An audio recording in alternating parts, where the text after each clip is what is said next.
Buonasera e benvenuti a questa nuova edizione del TG di Prealpina.it. Gorla Minore è in lutto per l'improvvisa scomparsa di Elena Giudici, la ragazzina di 15 anni stroncata domenica da un malore. Oggi si sono svolti i funerali. Vediamo il servizio di Veronica De Rio. La lezione di mamma Monia è le ricette della sua Elenina.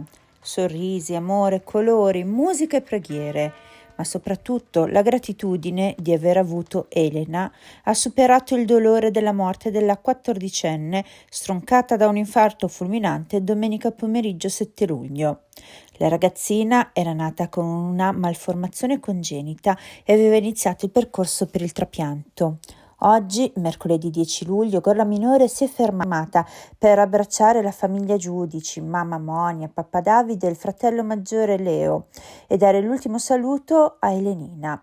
La chiesa era pienissima, tantissimi erano fuori sul sagrato e persino all'oratorio, dove grazie agli altoparlanti e allo schermo è stato possibile assistere alla funzione religiosa. C'era davvero tutto il paese, dal sindaco Fabiana Ermoni in fascia tricolore ai carabinieri della stazione del paese, i volontari della Proloco e tutte le persone coinvolte nel palio che hanno indossato le maglie colorate che tanto la ragazzina adorava. Ed è stata Mamonia ancora una volta a dare la lezione tra ringraziamenti, sorrisi e gesti concreti, mentre la migliore amica ha letto una lettera commovente e strappalacrime, perché ora Elenina, una principessa guerriera, è diventata un angelo. Danni da maltempo. Dopo gli ultimi temporali, Regione Lombardia si muove subito. Il Consiglio regionale ha approvato un pacchetto di aiuti per comuni, aziende e privati. Vediamo il servizio di Luca Spriano. Il maltempo dello scorso fine settimana che ha colpito il Varesotto e più in generale la Lombardia ha lasciato dietro di sé danni ingenti. Ora servono interventi immediati. In quest'ottica il consigliere regionale di Italia Viva Giuseppe Licata ha proposto una mozione urgente insieme ai colleghi varesini Samuele Astuti, PD, e Luca Ferrazzi, Lombardia Migliore, e firmata da altri 10 consiglieri di minoranza. Mozione approvata all'unanimità. Alla Regione viene chiesto di attivarsi al più presto a sostegno dei territori colpiti duramente dall'ondata di maltempo. Nello specifico, i firmatari della mozione sollecitano il Presidente Fontana e la Giunta a chiedere al Governo il riconoscimento dello stato di emergenza, condizione che accelererà l'erogazione di risorse e aiuti. Chiesto anche uno stanziamento immediato di fondi regionali da destinare alle aree più colpite. Arriva il caldo e a Varese inizia la stagione delle asfaltature. I cantieri interesseranno anche il centro della città, il servizio di Barbara Zanetti. La città dei cantieri sono partiti la scorsa notte i lavori di asfaltatura in via Marcobi, lungo la corsia dei bus di via Sacco, all'incrocio tra via Verdi e via Sacco e lungo la corsia dei bus di via San Vito fino alla via 25 aprile. È interessata anche la via Morandi, si proseguirà nelle prossime ore lungo il ring a partire da via Verdi. I lavori di asfaltatura su queste strade vengono effettuati prevalentemente di notte per evitare di impattare sulla viabilità cittadina durante il giorno. Ma la città dei cantieri riguarda anche altre aree, per esempio il cantiere in largo Flaiano, che ora interessa il vecchio ponte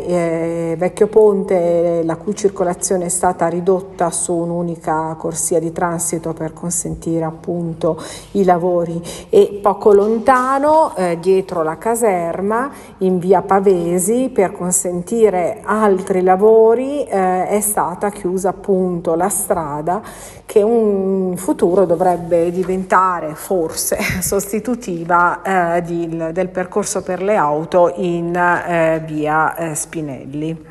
E ora ci occupiamo di sanità. Se uno dei problemi è la cronica carenza di organico, ecco che in provincia di Varese arriva un bando per assumere oltre 300 infermieri. Il servizio di Fabio Pellaco. Arriva un concorsone per fermare la fuga degli infermieri verso il privato e verso la Svizzera. ATS Insubria e le AST del territorio si alleano con l'obiettivo di assumere 306 nuovi professionisti. La carenza di personale nel Varesotto è diventata allarmante. Secondo i dati dell'Ordine Provinciale delle Professioni Infermieristiche, mancano circa 400 infermieri nei vari ospedali, ai quali bisogna aggiungerne oltre 150 tra RSA e assistenza domiciliare. Il concorso partirà a fine mese, le prove scritta e pratica si svolgeranno in un'unica sessione il 31 luglio, in sede ancora da definire, mentre gli orari inizieranno il 9 settembre a San Fermo della Battaglia. Ma c'è un rischio: quando si vaglieranno le candidature, infatti potrebbero non esserci abbastanza candidati rispetto ai posti disponibili. La difficoltà di reperire infermieri per il Servizio Sanitario Nazionale è sempre più concreta. Spostiamoci a Busto Arsizio per un aggiornamento sul caro mensa. Il Comune ha deciso di congelare gli aumenti fino a gennaio. Vediamo il servizio di Francesco Inguscio. Nessun aumento fino a dicembre 2024 e da gennaio 2025 entreranno in vigore le nuove tariffe basate sulle fasce ISEE. È stata trovata una soluzione al caso dei rincari delle mense scolastiche. Ieri pomeriggio in sala Tramogge l'assessore all'educazione Daniela Cerana e il sindaco Emanuele Antonelli hanno rassicurato i genitori, peraltro meno numerosi rispetto al primo incontro dello scorso aprile. Dunque, da settembre fino a dicembre 2024 le tariffe dei pasti a scuola non subiranno aumenti rispetto all'anno scolastico da poco concluso. Confermati anche lo sconto del 50% per il secondo figlio e la gratuità per il terzo. Da gennaio 2025 invece entrerà in vigore un nuovo tariffario basato su diverse fasce ISEE. Le cifre esatte verranno definite quando si saprà il numero degli iscritti con certezza, ma l'intenzione è quella di venire incontro alle fasce deboli della popolazione. Per fare un esempio, nella fascia ISEE da 6.000 a 12.000 euro, il buono pasto costerà 4 euro. E ora lo sport. Continua la campagna acquisti del Varese Calcio. La difesa della squadra prende forma con 2 nuovi giocatori. Vediamo il servizio di Luca Spriano. La difesa del Varese prende forma e si potenzia, arrivati 2 nuovi pilastri in altrettanti giorni. Dopo l'ufficialità relativa allo sbarco del difensore russo classe 89 Vladimir Mikhailovsky, oggi la società biancorossa ha comunicato di aver tesserato per la prossima stagione il difensore classe 90 Giusto Priola, 250 presenze in Serie C. Priola nella scorsa stagione ha vestito la maglia della Villavalle in Serie D. Il 34enne, che ha toccato la Serie B con il Trapani, ha giocato in mezza Italia da professionista. Oltre a Trapani, Bassano, Catanzaro, Pistoiese, Picerno e Bisceglie le piazze principali della sua lunga carriera. Insomma, un tassello di grande esperienza per il nuovo Varese. E sempre a proposito della campagna acquisti del Varese Calcio, è arrivato un'ultima ora. La società ha tesserato Paolo Ropolo, difensore centrale classe 1993. Tutti i dettagli saranno in edicola domani con la Prealpina. E a proposito dei servizi in edicola domani in edizione digitale, passo ora la parola per qualche anticipazione al caposervizio Antonio Triveri. Buonasera. A Busto Arsizio andiamo alla scoperta dell'ex calzaturificio Borri, lo storico immobile in attesa di riqualificazione. Sul giornale di domani tutti i particolari spiegati da Francesco Inguscio.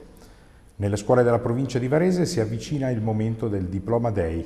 Dopo quello al liceo di Galarate, in attesa delle cerimonie di domani a Lite e Tosi, tocca all'Istituto Gadda Rosselli, un serbatoio di giovani promesse per il futuro lavorativo. Ampi servizi sulle scuole sul giornale di domani. Estate poi fa rima con festa ed a Saronno c'è molta attesa per la Notte Bianca che stavolta si fa in 3. Infine a Varese tracciamo un primo bilancio dei saldi con il servizio di Sabrina Narezzi. E per questa edizione è tutto, l'appuntamento con il TG di Prealpina.it torna domani alle 19. Una buona serata.